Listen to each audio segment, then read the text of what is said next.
Good morning again. I see Dr. Kurt Wall of Southwest St. Catherine. He's very disturbed about Warmington and his behaviors. And remember, it's not the first time Warmington behaving like that. He just keep going and going and going. And because no one saying anything to him, like he's just keep going. I don't know if him have secret for them, for the Prime Minister making can't stop the man. You are talking to the world. Everybody listening to you. Behave better as a big man. Be an example. Set an example that children can follow.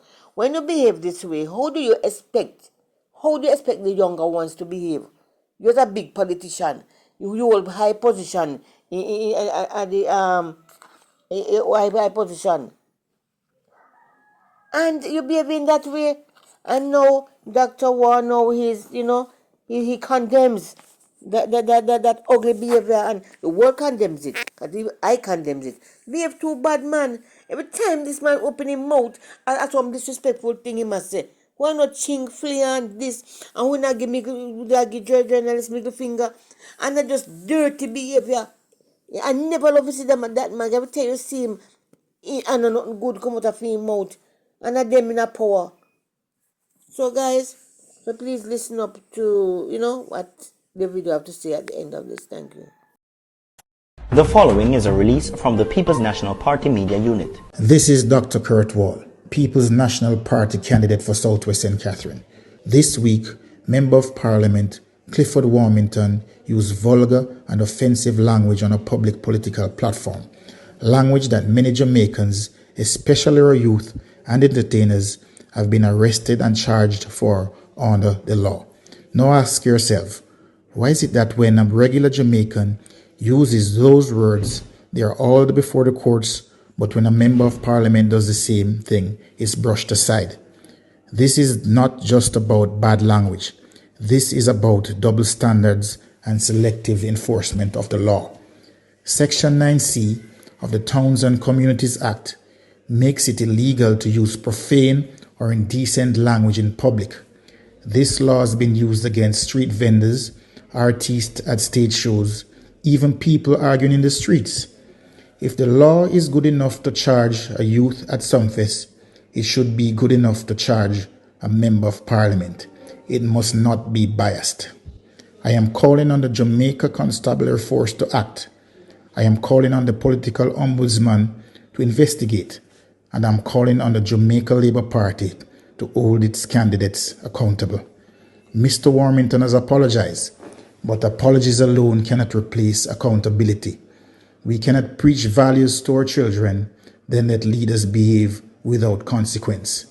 Jamaica deserves better leadership, better examples, and better behavior from those in power. I thank you.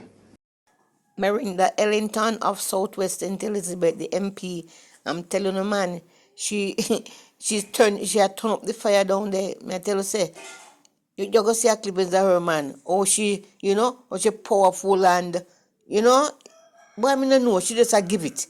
She just a bring it. So you guys gonna see that one. This is not going to be an easy victory, but I want you to know that we're prepared for war. And if a war, a war! March, we are march, march, march, march, we are march, march, march. Now we are marching on to progress. This is not going to be Keisha Burchell. Now she's so upset about the government misusing the taxpayers' money to do things that were not necessary. And now she's speaking out on it, and you guys are going to hear her. And they're just wasting the money doing unnecessary things. They won't spend the money the way it's supposed to be spent. They are doing things that's not necessary, and it is uncalled for. So you guys will hear what she says in her video. Keisha Burchell, the opposition spokesperson on information and public communication. Today, the PNP is calling out the Prime Minister and his administration for the blatant misuse of taxpayer money on partisan political propaganda. Across radio, television, we're seeing campaign-style advertisements paid for by the government ministries, including the Office of the Prime Minister, the Ministry of Health, and the Ministry of Local Government. These are not public service messages. They are thinly veiled political ads meant to boost the Jamaica Labour Party using public funds.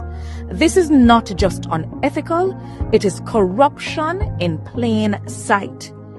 It is estimated that billions of taxpayers' dollars are being diverted to this campaign, yet public sector workers are still waiting on retroactive payments, uniform allowances, and salary increases.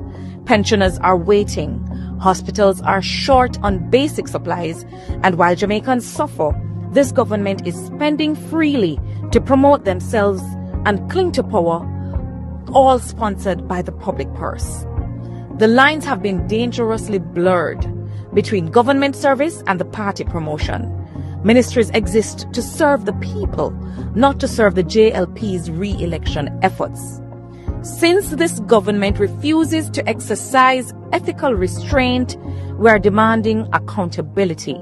The PNP is calling for an immediate audit to determine just how much public money has been spent on these campaign ads, and we're calling for it to stop.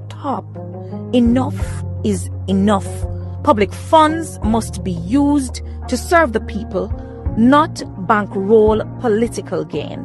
Jamaicans deserve real leadership, not propaganda, not PR, not photo ops sponsored by the people. They deserve better. Dr. Andre Harden is so upset. I think it's the third time now they're destroying his posters. Why are they doing that? Why are they so unfair? Everybody, and you don't hear them complaining of their things being torn down or tearing down. So why are they going around and why are they creating so much problems? Why are those people so problematic? We just sick and tired of them. So the thing them put up, then tear it down. You even go to court, and you have won the court, and they ordered the things them, the judge ordered that the things them could put back up, and yet they go do it again. No man, these people are so disgusting and picky and anywhere you see a liberator can know them. Anywhere you see a liberator can know them because if I see them, it's trouble. I know what I tell you say, and what do I do that for? For win a bullyism thing that badmanism thing that, and trust me, not gonna work around. It's not going to work around here. So them are gonna lose what them a do. You understand me? Because them too terrible, man. Them too terrible. So the things them go put up, them take it down. So you put up, them take it down. Come on. The things that can make them win election. When they do that, you're gonna make things worse, and then because the whole world I see how corrupt and evil and disgusting and despicable they are. The sick stomach, man. Thank you for listening. God. Oh my God, my posters. Oh, look what they have done to you, mate. Look what they have done to you, mate. Oh my God. Oh my God. If one posters have gone through so much, it's you, my friend. I feel it so much for you, my friend. Oh my word. Wow. This is really sad. Fun and joke aside, this is my poster that the parish council took in because they said it was adversely placed. Now we replace it, and they send their supporters to vandalize and destroy the poster. It's a really sad day in the political life of Montego Bay once more. It's a sad day in the political history of Jamaica. You know, we go and God bless. Big up, big up. Yeah. You know, we have to understand that there are two teams playing and we must be able to respect each other's property. You know, we're paying now, but you don't worry.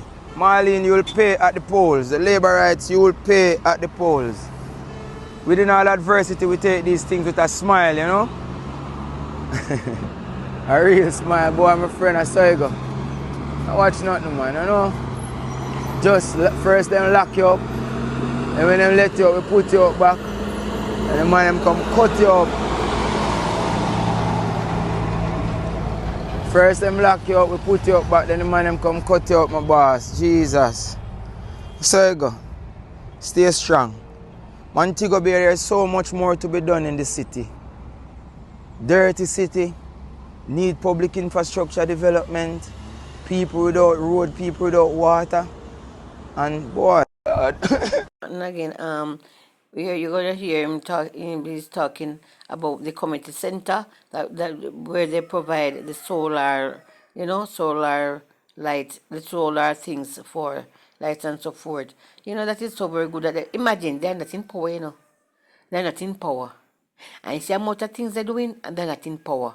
Remember, they don't have the money like that. It's the other side of the money, and they are not in power, and they are doing so much work. Then just imagine if they were in power. You see, these people, they love the poor people. They are for the poor. They're not for the rich. Because the community center are the people who cannot afford to do a lot of things, can go there and do what they have to do right now. Thank God for them. Thank God. So please like, share, and subscribe. Thank you. Here we are in Mount Salem at the Resource Center. As you can see right here, we have just installed some solar panels and a fully powered solar system for the entire Resource Center. So now it is self-sufficient and does not have to depend on JPS. Our young people sent out a bid to get a grant, and this is what it is. This is remarkable leadership. Things happen fast in our world, and we are here to change the city, one community at a time. Just give us the strength to do it, give us the power to do it. Time come, Dr. Andre Horton, St. James West Central, and the People's National Party will bring positive change to Montego Bay. Please like, share, and subscribe. Thank you.